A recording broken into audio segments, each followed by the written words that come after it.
Приветствуем вас на нашем канале «Просто и вкусно». Сегодня мы будем готовить домашний майонез.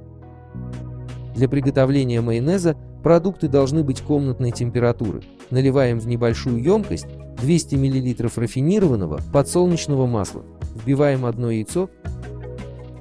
Добавляем соль и сахар по 1/3 чайной ложки. И вливаем 3 чайные ложки уксуса.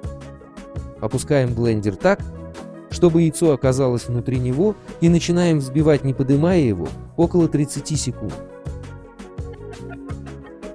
После этого взбить всю массу.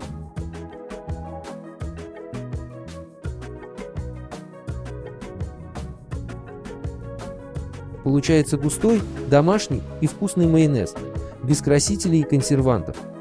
Попробуйте приготовить по этому рецепту, и вам уже не захочется покупать его в магазине. До встречи в следующем видео. Всем пока!